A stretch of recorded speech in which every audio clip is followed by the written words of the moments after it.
विश्व के सभी मेरे साथियों को राजरत्न अम्बेडकर की ओर से जय भीम, नमो बुद्धाय। आज मैं एक खास विषय लेकर आप लोगों के समक्ष आया हूं। मुझे एक वीडियो प्राप्त हुआ और ये वीडियो हम जिस यूनाइटेड नेशंस के ग्रुप पर बने हुए हैं, व्हाट्सएप ग्रुप पर, जिसमें 130 से 135 देश के प्रतिनिधि जुड़े हुए हैं, बुद्धिस्ट स्कॉलर्स जुड़े हुए हैं, भारत से भी कई लोग वहां पर जुड़े हुए हैं। मैं भी उस ग्रुप का हिस्सा हूं। उस ग्रुप में मुझे एक वीडियो प्राप्त हुआ और यह वीडियो किसी अहरे गहरे का नहीं है। यह वीडियो है इस देश के प्रधानमंत्री नरेंद्र मोदी का।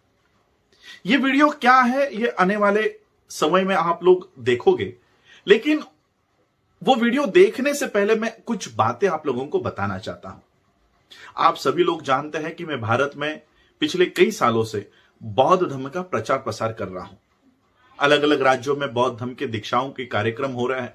लोगों को जातियों से बाहर निकालकर केवल और केवल बौद्ध पहचान उनकी कराने का काम हम भारत में कर रहे हैं और उनकी ये जो बौद्ध पहचान है, ये अंतरराष्ट्रीय स्तर पर लेकर जाकर इन लोगों को अंतरराष्ट्रीय स्तर पर जोड़ने का काम भी मैं कर रहा हूं। 2017 साल में मैं the Buddhist society of India, भारतीय बौद्ध महासभा, जो डॉक्टर बाबा साहब अंबेडकर जी ने 1954 को स्थापन की है, इस संस्था का मैं राष्ट्रीय अध्यक्ष बना। ट्रस्टी चेयरमैन के रूप में मैं काम कर रहा हूं और सबसे पहले काम मैंने ये किया कि डॉक्टर बाबा साहब अंबेडकर जी ने ये जो संस्था बनाई है, इसका जन्म हुआ है वर्ल्ड फेलोशिप ऑफ बुद्धिस्ट के तीसरे कॉन्फ्रेंस में। 1954 में यह कॉन्फ्रेंस हो रही थी। 1954 में जब बाबा साहब वर्ल्ड फेलोशिप ऑफ बुद्धिस्ट के कॉन्फ्रेंस में गए और वर्ल्ड फेलोशिप ऑफ बुद्धिस्ट के कॉन्फ्रेंस में जब 128 देशों के लोग वहां पर उपस्थित थे, तब बाबा साहब को लगा कि एक संगठन बनाया जाए जो इन देशों से, बौद्ध राष्ट्रों से जुड़कर मिलकर काम करे और भारत के बौद्धों की एक स्वतंत्र व्यवस्था खड़ी करने का काम the Buddhist society of India, भारतीय बौद्ध महासभा के माध्यम से हो। जब मुझे ये सारा इतिहास बहुत पहले से पता था, जब मैं बुद्धिस्ट सोसाइटी ऑफ इंडिया का राष्ट्रीय अध्यक्ष बना, मैंने पहला काम किया कि मैं the world fellowship of Buddhist, जिसका हेडक्वार्टर अब थाईलैंड में हो चुका था, मैं वहां पर गया और वहां पर बुद्धिस्ट सोसाइटी ऑफ इंडिया की जो मेंबरशिप थी, जो खत्म हो चुकी थी, जो हम पिछले 20-25 सालों की फीस हम नहीं भर पाने की वजह से इसकी मेंबरशिप रद्द हो चुकी थी, मैं वहां पर गया और बुद्धिस्ट सोसाइटी ऑफ इंडिया की मेंबरशिप को रिन्यू किया। आज मैं बुद्धिस्ट सोसाइटी ऑफ इंडिया का, आप लोग वर्ल्ड फेलोशिप ऑफ बुद्धिस्ट के साइट पर जाकर, रीजनल सेंटर इंडिया में जाकर देख सकते हैं। दूसरे या तीसरे पन्ने पर बुद्धिस्ट सोसाइटी ऑफ इंडिया का नाम है और इस सोसाइटी को, बुद्धिस्ट सोसाइटी ऑफ इंडिया के मेंबरशिप को पुनर्जीवित करने के बाद जब जापान में मुझे अपनी बात रखने का मौका मिला, तब मैंने भारत के लिए, भारत में बौद्धों की व्यवस्था के लिए अपनी यूनिवर्सिटी की मांग की कि जिस देश में 17 से 18 विश्वविद्यालय हुआ करते थे, आज उसी देश में बौद्धों की एक छोटी सी स्कूल तक नहीं बची है। एक स्कूल तक हमारे पास नहीं है। मैंने वर्ल्ड फेलोशिप ऑफ बुद्धिस्ट के मंच से यह मांग की कि हमें आपके पैसे नहीं चाहिए, आपके बुद्धा की बड़ी बड़ी स्टैच्यूज नहीं चाहिए, हमें आपके बौद्ध, जैसे थाईलैंड के, श्रीलंका के बौद्ध विहार होते हैं, हमें वो विहार नहीं चाहिए, लेकिन हमें यूनिवर्सिटी चाहिए, एक बुद्धिस्ट यूनिवर्सिटी चाहिए। और तब उन्होंने मेरे इस प्रपोजल को जब सराहा, 128 देशों के लोगों ने मेरे प्रेजेंट किए हुए पेपर को जब उन्होंने मुझसे मांगा और दूसरे दिन वर्ल्ड फेलोशिप ऑफ बुद्धिस्ट के स्टैंडिंग कमेटी के सेक्रेटरी पद पर मुझे वहां पर चुना गया। मैं ये सारी बातें इसलिए बता रहा हूं क्योंकि भारत के जो लोग हैं, अनुसूचित जाति के लोग, जो बाबा साहब के रिजर्वेशन के वजह से IAS, IPS, doctor, engineer, lawyer बन गए हैं, वो बौद्ध धर्म की ओर मुड़ना नहीं चाहते।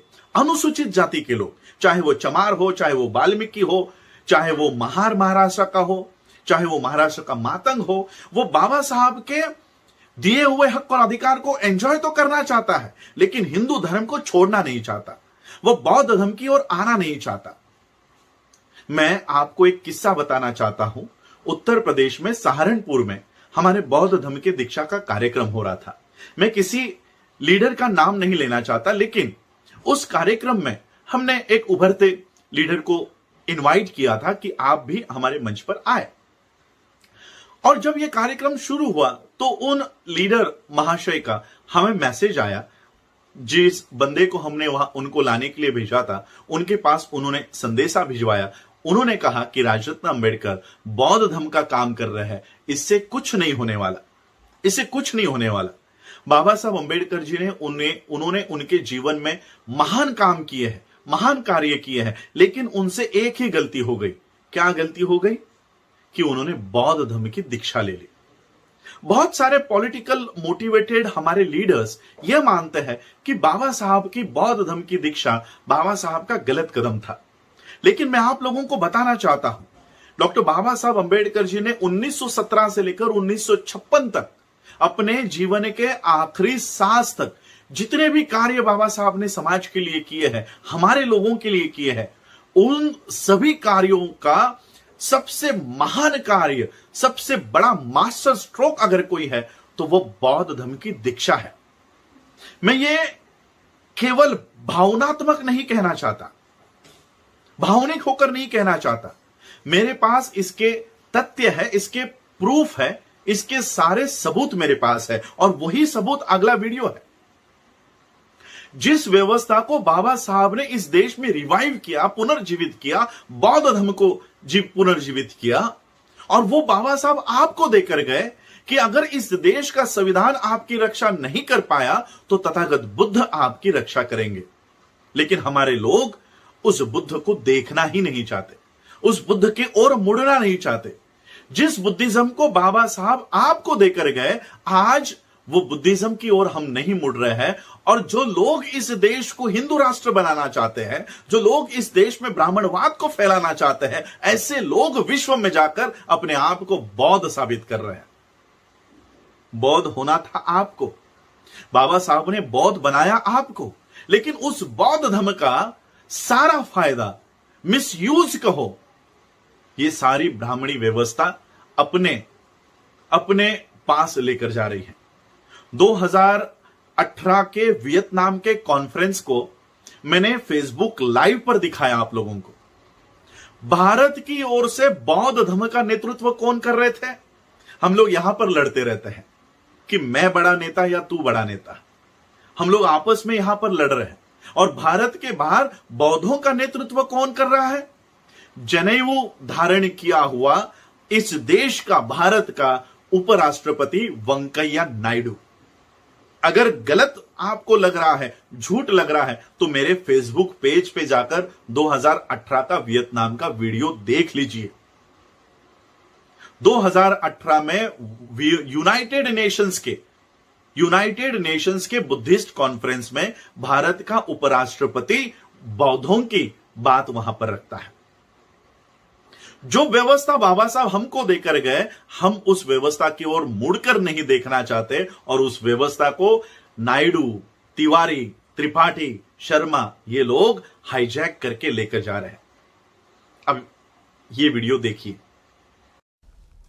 नमो बुद्धाय। आप सभी को धम्म चक्र प्रवर्तन दिवस और आषाढ़ पूर्णिमा की बहुत बहुत शुभकामनाएं। बुद्ध के मार्ग पर चलकर ही बड़ी से बड़ी चुनौती का सामना हम कैसे कर सकते हैं, भारत ने ये करके दिखाया है। बुद्ध के सम्यक विचार को लेकर आज दुनिया के देश भी एक दूसरे का हाथ थाम रहे हैं, एक दूसरे की ताकत बन रहे हैं। यह वीडियो किसी और का नहीं, भारत के प्रधानमंत्री का वीडियो है। यह भारत के किसी चैनल पर नहीं दिखाया गया है, किसी भी भारत के न्यूज चैनल पर नहीं दिखाया गया, किसी भी न्यूज़पेपर ने नरेंद्र मोदी जी की कोई स्टेटमेंट इस बारे में नहीं छापी है। लेकिन यह वीडियो प्रसारित किया गया है यूनाइटेड नेशंस के ग्रुप पर, संयुक्त राष्ट्र के ग्रुप पर, और इस वीडियो में भारत का प्रधानमंत्री बौद्ध धर्म की तारीफ कर रहा है। देखो, सारे यूनाइटेड नेशंस के जो कंट्रीज हैं, जो सदस्य देश है, वो यही मानते हैं कि इस देश का प्रधानमंत्री बौद्ध है। ये वीडियो देखने के बाद हम लोगों को ये समझ जाना चाहिए कि हम लोग बौद्ध धर्म की ओर नहीं मुड़कर अपना कितना बड़ा नुकसान कर रहे हैं। शेड्यूल कास्ट बनकर, महार बनकर, चमार बनकर, वाल्मीकि बनकर नौकरियां मांग रहे हो। कहां मिलेगी ये नौकरियां? जहां पर नौकरियों में रिजर्वेशन है, उन नौकरियों को बंद किया जा रहा है। जहां पर शिक्षा में आरक्षण है, वहां की शिक्षा को प्राइवेटाइज किया जा रहा है, अडानी, अंबानी, टाटा, बिरला को दिया जा रहा है, वहां से रिजर्वेशन खत्म है। पॉलिटिकल रिजर्वेशन की अगर बात करो तो ये अब समाज का नेतृत्व नहीं करता, ये केवल पॉलिटिकल पार्टियों का नेतृत्व कर रहा है। 135 member of parliament schedule caste के संसद में है, लेकिन एक भी शेड्यूल कास्ट के काम का नहीं है। जिस शेड्यूल कास्ट के हक और अधिकार के लिए आप चमार, महार, पासी, वाल्मीकि, पता नहीं कितनी सारी जातियां, कितने सारे स्टेट्स में क्या क्या नाम होंगे इनके। आप आंध्रा में चले जाओ, माला, मदिगा, ये सारी जातियों को ढो रहे हैं हम लोग। हम लोगों को ये जाति व्यवस्था को मजबूत करने के लिए हमको लगा दिया है। ग्रेट चमार, रॉयल वाल्मीकि, पता नहीं और कौन से जातियों को आप उजागर करने वाले हो। इस व्यवस्था ने, ब्राह्मणी व्यवस्था ने इस जाति को आपके हाथ में दे दिया, आपके माथे पर जाति का लेबल लगा दिया, और यह ब्राह्मणी व्यवस्था विश्व में जाकर अपने आप को बौद्ध बता रही है। इस शेड्यूल कास्ट के रिजर्वेशन से नौकरियां मांगने के बजाय, एजुकेशन मांगने के बजाय, मेंबर ऑफ पार्लियामेंट बनाने के बजाय, अगर हम बौद्ध बनते हैं तो ये नौकरियां हम दे सकते हैं, जनरेट कर सकते हैं। और इसलिए बाबा साहब अंबेडकर जाते जाते हम लोगों को बौद्ध धर्म के मार्ग पर लेकर आए कि अगर भारत के संविधान के हक और अधिकार, ये व्यवस्था आपको अगर नहीं दे सकती, नहीं दे पाई, तो बौद्ध धर्म की शरण में जाओ और अपनी प्रगति वहां से करो। मैंने कई बार बाबा साहब के स्पीचेस का अनुवाद करके मेरे पेज पे रखे हैं, लेकिन हमारे लोग आज तक उसको समझ नहीं पाए। कम से कम मोदी जी की बात को तो मानो।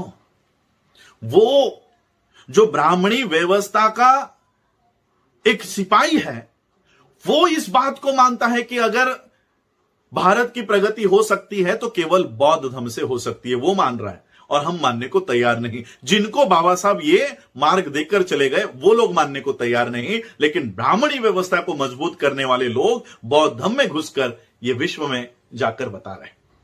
और इसलिए ये वीडियो मैं आज आप लोगों के लिए इसलिए सादर कर रहा हूं कि अब तो समझ जाओ अपने आप की। मुझे कई सारे राज्यों से मेरे फेसबुक पेज पे कमेंट्स यही होते हैं कि हमें बौद्ध धर्म की दीक्षा लेनी है, हमारा आरक्षण तो खत्म नहीं हो जाएगा। हम भी बौद्ध बनना चाहते हैं, क्या मुझे आरक्षण मिलेगा? हम आरक्षण के लिए इतना बड़ा विश्वव्यापी बौद्ध धर्म को त्याग रहे हैं। आरक्षण के लिए हम इतने बड़े मार्ग पर चलने से हम रोक रहे हैं, खुद को रोक रहे हैं। और यह व्यवस्था अपने आप को बौद्ध बताकर, ब्राह्मणी व्यवस्था अपने आप को बौद्ध बनाकर अपनी व्यवस्था खड़ी कर रही है। इसलिए मैं आप लोगों को यह वीडियो आज आपके सामने लाना चाहता था कि जिस बौद्ध धर्म को बाबा साहब आपको देकर गए हैं, आज आप उस धर्म पे नहीं चल रहे हो और गलत लोग इस धर्म का मिसयूज करके ब्राह्मणी व्यवस्था को मजबूत कर रहे हैं। बस यही कहने के लिए मैं आज आप लोगों के समक्ष आया था।